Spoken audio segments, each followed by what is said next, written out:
Alright, well, I would say that one turned out really well. I guess I can clean red equipment up. Not as good as green equipment, though.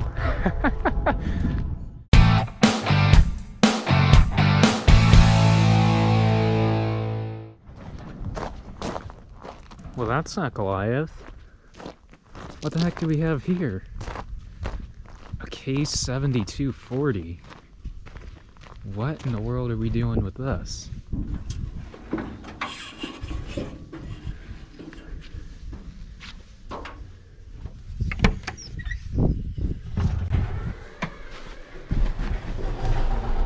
Alright, let's see if I can remember how to start this thing.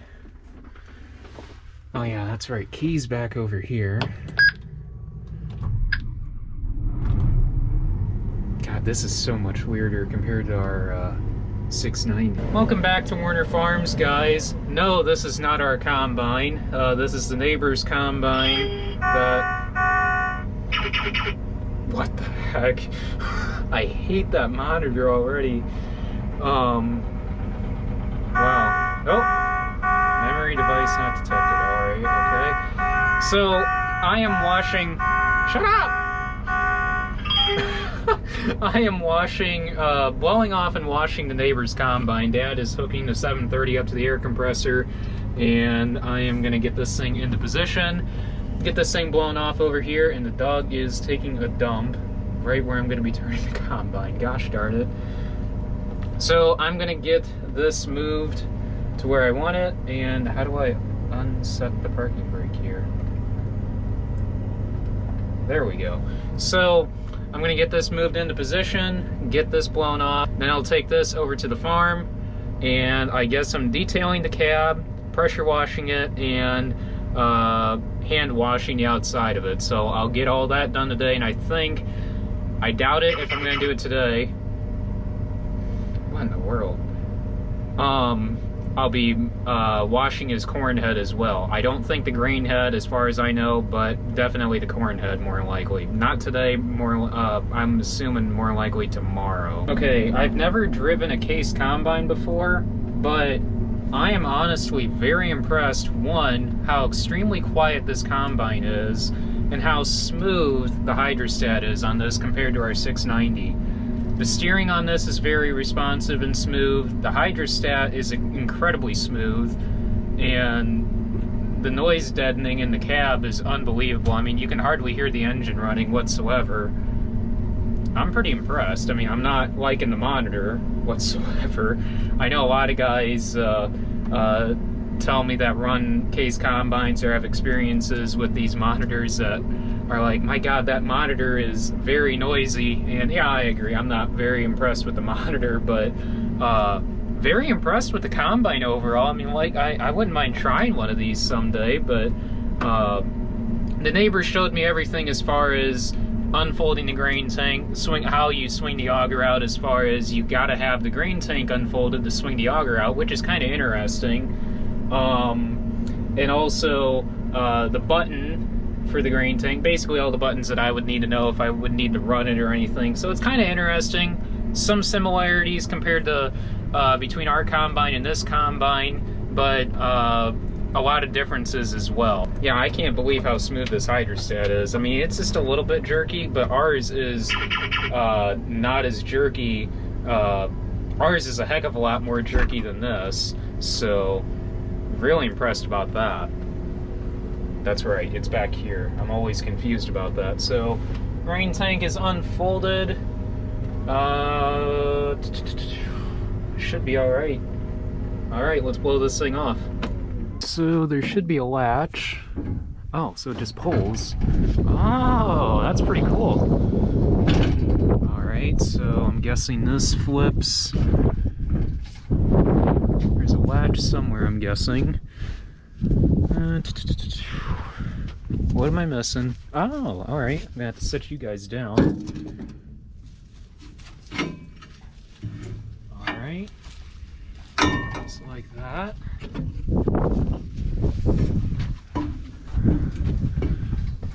Oh, this shouldn't be too bad. Oh, there's a cap missing off of here. Alright. Guessing I'll have to watch that when I'm blowing that off because that's not going to lock on there for some reason. Alright, should flip up just like ours. Yep. Service panels. A little bit different than ours as far as getting down to the rotor. It's a lot more tighter as far as it's more enclosed than ours actually, so shouldn't be too bad blowing that off. I've heard these case combines are pretty easy as far as getting them blown off. For the most part, there's some tighter areas it seems like. I like the service bay. Service bay's a little bit more open compared to ours. Oh, alright, so I see what he was talking about. Oh, just push on it. Oh, I see. Holy cow, that opens all the way up like that? Wow, that's impressive. Alright, so latch right there. That's going to be new for me also. These panels are different compared to the S-Series and the STS on the Deere, so I'll have to figure out how to take those off, which actually it looks pretty basic. Like you just flip those and that whole thing comes off.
Wasn't as bad as what I thought it was going to be, but I just wish it was in corn last instead of beans, because this thing ran double crop beans last, and bean dust, that sucks. Absolutely hate bean dust. At least when if you run beans and then switch into corn and then you finish up on corn, the dust isn't as bad, but since this finished up on double crop beans, it was pretty dusty. Really dusty. I hate bean dust. I did get the grain tank drained out and blown out. I wanted to do that here instead of flushing it out with a garden hose, because then you'll get rotten beans and you'll stink like rotten beans. And that smell sucks. Absolutely sucks. So now it's just time to wash this big boy and get the cab detailed. I doubt I'll get the cab detailed today. I mean, it's probably going on 2:30, I'm guessing. 2:30, yeah. So I'll get this washed today and get the cab detailed first thing in the morning. If not, I'll pull it in the shop tonight and work on the cab this evening. That way I can get it over to him first thing in the morning, because I guess I get to do his corn head.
Okay, so park.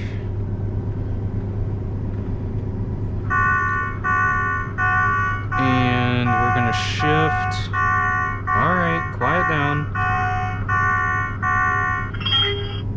Alright, so we're gonna shift to third.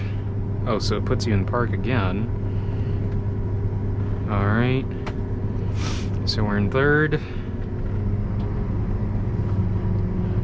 Swing the ladder. I always forget that on ours also.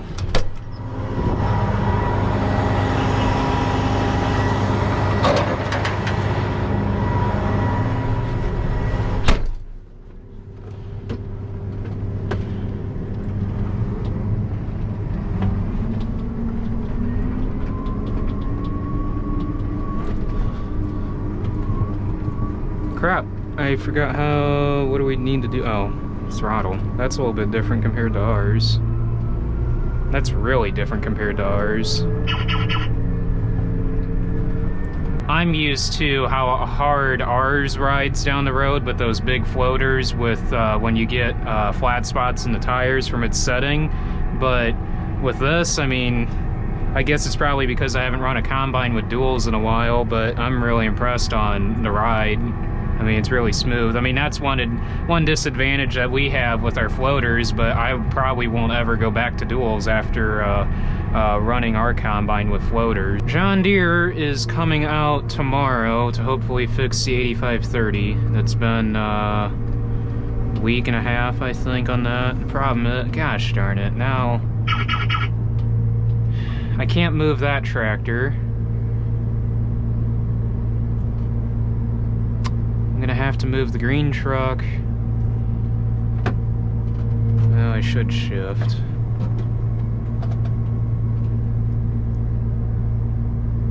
Come on, shift. 2. There we go. I'm gonna have to put the combine over there, pull the green truck out of the way, move the combine kind of there in the center so I can get around it with the forklift, and the little one's playing with the corn stalk. Yeah, Bale is looking at this combine like, what in the heck is a red combine doing here?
You can go. Come on. You too.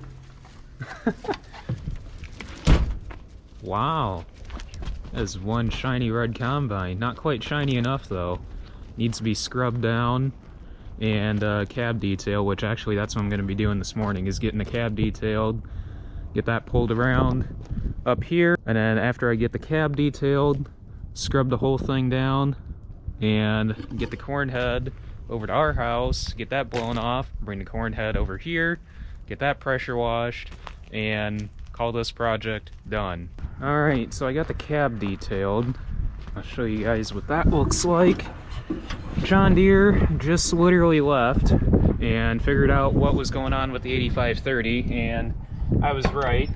It was the speed dial, speed sensor. So John Deere warranted that, and they are going to get that ordered for us. I would say that looks pretty clean. I just got to crawl up there and clean the grain tank window. This one, it's kind of cool. John Deere doesn't have this. That's kind of cool. So I'll clean the grain tank window in the grain tank, and then this will all be clean. So now what I'm going to do is once over this again with the pressure washer, just because there's some spots last night, like you can see on the unload auger, that I did not reach last night. Get that done, hand wash it, and call this thing good. Alright, you case guys are probably going to be making fun of me, but it took me a second to figure out these latches. The ones in the center weren't bad, it's just these outer ones. Just had to figure those out. Not too bad, just like ours. Just blow it all out, take it over to the farm, pressure wash it, and I guess I am doing the draper head. I should easily get this knocked out in an hour and a half.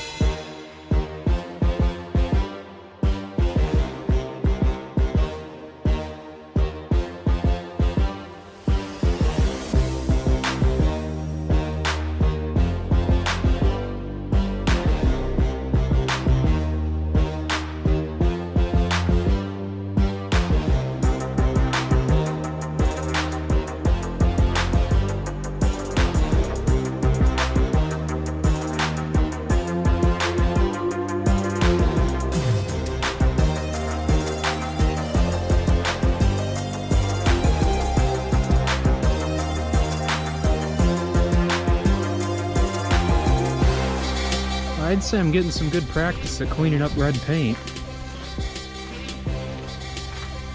Cleans up pretty good. Tomorrow I'll do the draper head. He's gonna bring it over tomorrow, I guess, instead of this evening. I kind of wish I could get it blown off this evening. That way all I would have to do tomorrow is just pressure wash it, but it doesn't matter. I'll get it done tomorrow either way, and he'll come and get this tomorrow. So I guess in the meantime, I'll head down to the woods, play around with the skid steer for a little while. This sling will get taken back over to our house this evening and put in the shed. That way that's put away, because I've been wanting to put this thing away for about a week and a half, and at least now I can get this thing moving. I can't change the speed, but I can get it moving.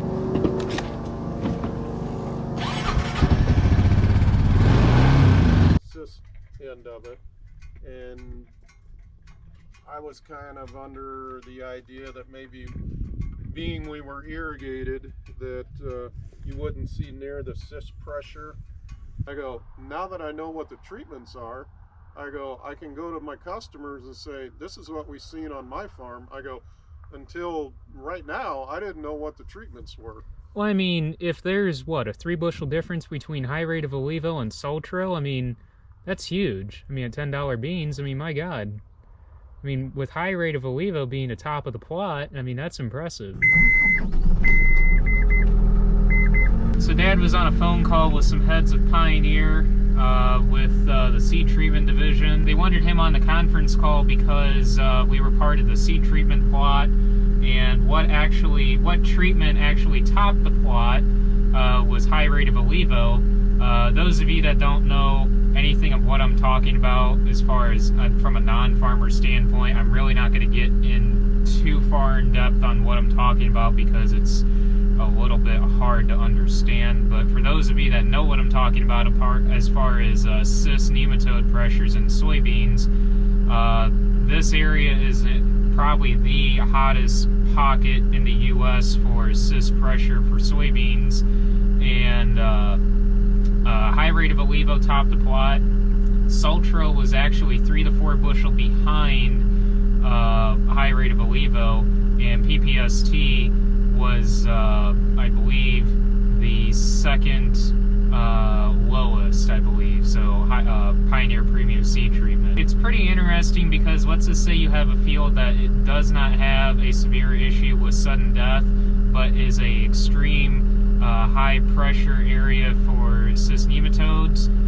You could put a high rate of Olivo out there, even though that is designed more to go after sudden death. But now, with further research, what we're seeing now is it'll attack those cyst nematodes a lot better than low rate. So that is very interesting to know, because a lot of our guys have been running low rate but slowly switching to high rate. We've experimented with both. We've got a customer, a very close friend of Dad's, that's experimenting quite a bit with both. So going forward, I feel high rate's going to be used more frequently now in regards to going after high pressures of cyst nematodes for soybeans. Alright guys, we are going to call it quits here. I think it's probably around 5:30 right now.